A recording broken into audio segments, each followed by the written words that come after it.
ಸ್ನೇಹಿತರೆ, ಗೃಹಲಕ್ಷ್ಮಿ ಯೋಜನೆಯ ಹೊಸ ಕಂತು ಬಗ್ಗೆ ಎಲ್ಲೆಡೆ ತುಂಬ ಚರ್ಚೆ ನಡೆಯುತ್ತಿದೆ. ಈ ವರ್ಷ ಗವರ್ನಮೆಂಟ್ ಸ್ಪೆಷಲ್ ರಿಲೀಸ್ ಪಾಲಿಸಿಯ ಅಡಿಯಲ್ಲಿ ಸೆಪ್ಟೆಂಬರ್ ತಿಂಗಳಲ್ಲಿ 4,000 ರೂಪಾಯಿ ಟ್ರಾನ್ಸ್ಫರ್ ಆಗಲಿದೆ. ಆದರೆ ಈ ಟ್ರಾನ್ಸ್ಫರ್ ಪ್ರಕ್ರಿಯೆ ಸರಳವಾಗಿಲ್ಲ.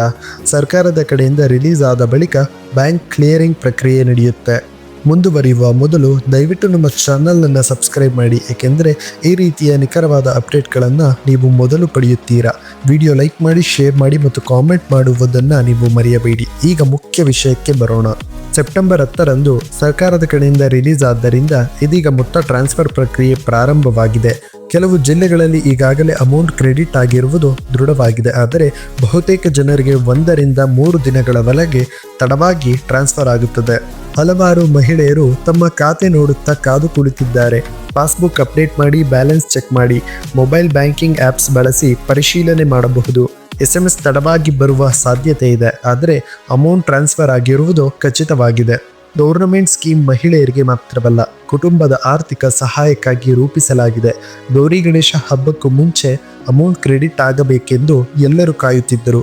ಆದರೆ ಸೆಪ್ಟೆಂಬರ್ 10ರಂದು ಸರ್ಕಾರದ ಕಡೆಯಿಂದ ರಿಲೀಸ್ ಆದ ಕಾರಣ ಮುಂದಿನ 2 ರಿಂದ 3 ದಿನಗಳಲ್ಲಿ ಹೆಚ್ಚು ಟ್ರಾನ್ಸ್ಫರ್ ಆಗುವ ನಿರೀಕ್ಷೆಯಲ್ಲಿದೆ.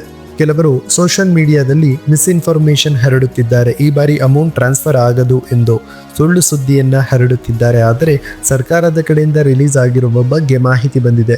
ಈ ಮಾತುಗಳು ಸಂಪೂರ್ಣ ತಪ್ಪು ಎಂದು ಸ್ಪಷ್ಟಪಡಿಸಬೇಕು. ಗವರ್ನಮೆಂಟ್ ಅಫಿಷಿಯಲ್ ವೆಬ್ಸೈಟ್ನಲ್ಲಿ ಮತ್ತು ಸರ್ಕಾರದ ವೆಬ್ಸೈಟ್ನಲ್ಲಿ ಸೆಪ್ಟೆಂಬರ್ 10ರಂದು ಅಮೌಂಟ್ ರಿಲೀಸ್ ಆದ ಬಗ್ಗೆ ಪ್ರಕಟಣೆಯಾಗಿದೆ. ಹೀಗಾಗಿ ಈ ಸಮಯದಲ್ಲಿ ಟ್ರಾನ್ಸ್ಫರ್ ಆಗುವುದರಲ್ಲಿ ಯಾವುದೇ ಸಂದೇಹವಿಲ್ಲ. 21ನೇ ಕಂತು ಸಿಗದಿದ್ದವರಿಗೆ 22ನೇ ಕಂತು ಸೇರಿಸಿ 4,000 ರೂಪಾಯಿ ಒಟ್ಟಿಗೆ ಟ್ರಾನ್ಸ್ಫರ್ ಆಗುತ್ತದೆ. ಇದು ಸರ್ಕಾರದ ಟ್ರಾನ್ಸ್ಪರೆನ್ಸಿ ಮತ್ತು ಜಸ್ಟಿಸ್ಗಾಗಿ ಮಾಡಿರುವ ಒಳ್ಳೆಯ ನಿರ್ಧಾರ.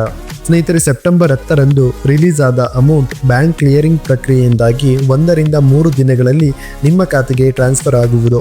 ಕ್ಲಿಯರಿಂಗ್ ಪ್ರೋಸೆಸ್ ಬ್ಯಾಂಕಿಂಗ್ನ ಪ್ರಕಾರ ಡಿಪೆಂಡ್ ಆಗುತ್ತದೆ. ನೀವು ಹಾಗಾಗಿ ತಾಳ್ಮೆಯಿಂದ ಇರಬೇಕಾಗುತ್ತದೆ. ಈ ಟ್ರಾನ್ಸ್ಫರ್ ಪ್ರಕ್ರಿಯೆ ಗವರ್ನಮೆಂಟ್ ಸೆಕ್ಯೂರಿಟಿ ಸಿಸ್ಟಮ್ ಮೂಲಕ ನಡೆಸಲಾಗುತ್ತಿದೆ. ಸ್ಕ್ಯಾಮರ್ಸ್ ವಿರುದ್ಧ ಗವರ್ನಮೆಂಟ್ ಶಕ್ತಿಯಾಗಿ ಕಾರ್ಯನಿರ್ವಹಿಸುತ್ತಿದ್ದು, ಸುಳ್ಳು ಸುದ್ದಿಗಳಿಗೆ ಫುಲ್ ಟ್ಯಾಕಲ್ ಮಾಡುತ್ತಿದೆ.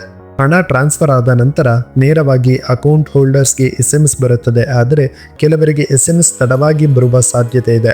ಆದ್ದರಿಂದ ಪಾಸ್ಬುಕ್ ಅಪ್ಡೇಟ್ ಮಾಡುವುದು ಮತ್ತು ಮೊಬೈಲ್ ಬ್ಯಾಂಕಿಂಗ್ ಆ್ಯಪ್ಸ್ಗಳ ಮುಖಾಂತರ ಬ್ಯಾಲೆನ್ಸ್ ಅನ್ನು ಚೆಕ್ ಮಾಡುವುದು ಸೂಕ್ತವಾಗಿದೆ. ಗವರ್ನಮೆಂಟ್ ಯೋಜನೆ ಅಪ್ಡೇಟ್ನಲ್ಲಿ ಸೆಪ್ಟೆಂಬರ್ 10ರಂದು ಸರ್ಕಾರದ ಕಡೆಯಿಂದ ರಿಲೀಸ್ ಆದುದರಿಂದ ಮುಂದಿನ ದಿನಗಳಲ್ಲಿ ಸೆಪ್ಟೆಂಬರ್ 11, ಸೆಪ್ಟೆಂಬರ್ 12, ಸೆಪ್ಟೆಂಬರ್ 13ರ ಒಳಗೆ ಹೆಚ್ಚು ಟ್ರಾನ್ಸ್ಫರ್ ಆಗುವುದು ನಿರೀಕ್ಷೆ ಇದೆ. ಕೆಲವರಿಗೆ ಮೊದಲು, ಇತರರಿಗೆ ತಡವಾಗಿ ತಲುಪಬಹುದು. ಸೆಪ್ಟೆಂಬರ್ 10ರಂದು ಸರ್ಕಾರದ ಕಡೆಯಿಂದ ರಿಲೀಸ್ ಆದ ನಂತರ ಅಮೌಂಟ್ ಟ್ರಾನ್ಸ್ಫರ್ಗೆ ಸಂಬಂಧಿಸಿದ ಕ್ವೇರೀಸ್ ಗವರ್ನಮೆಂಟ್ ಹೆಲ್ಪ್ ಡೆಸ್ಕ್ ಮೂಲಕ ಅಥವಾ ಅಫಿಷಿಯಲ್ ಪೋರ್ಟಲ್ನ ಮೂಲಕ ನಿಮ್ಮ ಸಮಸ್ಯೆಗಳೇನಾದರೂ ಇದ್ದರೆ ನೀವು ಅಲ್ಲಿ ಸಾಲ್ವ್ ಮಾಡಿಕೊಳ್ಳಬಹುದು. ನಿಮ್ಮ ಅಕೌಂಟ್ ಬ್ಯಾಲೆನ್ಸ್ ಚೆಕ್ ಮಾಡುವುದು ಮಾತ್ರ ನೀವು ಮಾಡಬೇಕಾದ ಕೆಲಸ. SMS ಬಾರದಿದ್ದರೂ ಕೂಡ ಅಮೌಂಟ್ ಟ್ರಾನ್ಸ್ಫರ್ ಆಗಬಹುದು.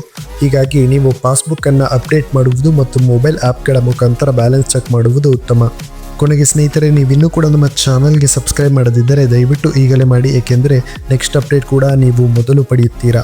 ಮತ್ತು ಲೈಕ್ ಮಾಡಿ, ಶೇರ್ ಮಾಡಿ, ಕಾಮೆಂಟ್ ಮೂಲಕ ನಿಮ್ಮ ಅಭಿಪ್ರಾಯವನ್ನು ಹಂಚಿಕೊಳ್ಳಿ. ಮತ್ತೆ ಸಿಗೋಣ ಮುಂದಿನ ವಿಡಿಯೋದಲ್ಲಿ. ಧನ್ಯವಾದಗಳು.